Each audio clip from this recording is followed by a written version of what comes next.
The Broken Two. At age 12, Juan Peña was fighting with Scrooge when a stone was thrown at one of these teeth. The blood washes the drift of his face, and the two broke in the shape of a sawtooth. That day began Juan Peña's golden age.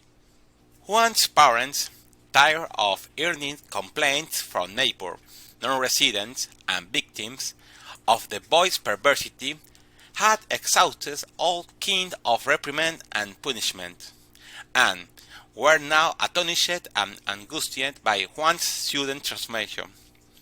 Juan didn't jape, and remaining in hieratic pose for hours, like in ecstasy. Meanwhile, in the darkness of his closed mouth, the tongue mindlessly strokes the broken tooth. The child isn't well, Pablo, Complaining the mother to her husband. We must call a doctor. The doctor came and gave the diagnostic. Good pulse, red cheek, excellent appetite. No sign of illness. Madam, the wise man finally said after a long examination, the sanctity of my profession imposed upon me a duty to tell you. Tell me what, my dear doctor. Interrupted the distressed mother. Your son is in optimal health. What's undeniable, he continued in a mysterious voice, is that we are in the presence of the phenomenal case.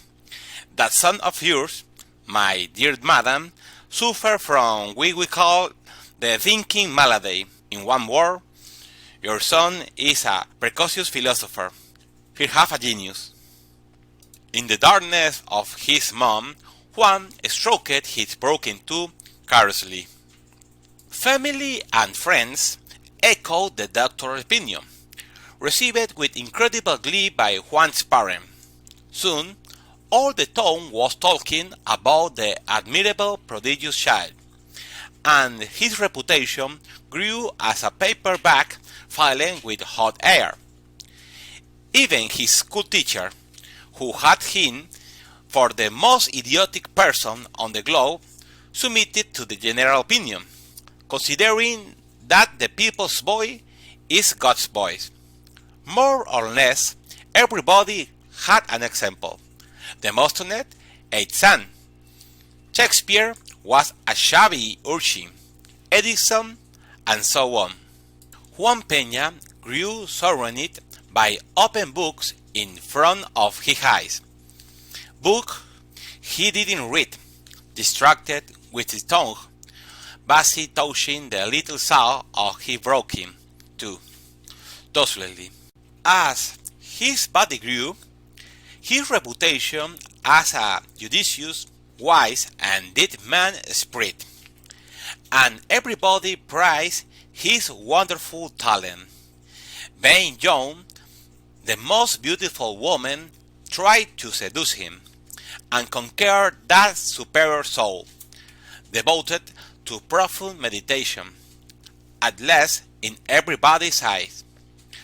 But inside his mouth, he was playing with his broken tooth and the tip of his tongue.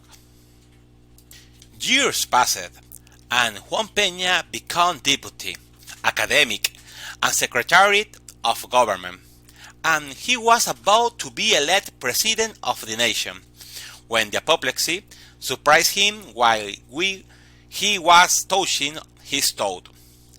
The bells rang in his name, and national mourning was declared. One speaker cried during his eulogy, and roses and tears fell over the tomb of the great man who not had time to think.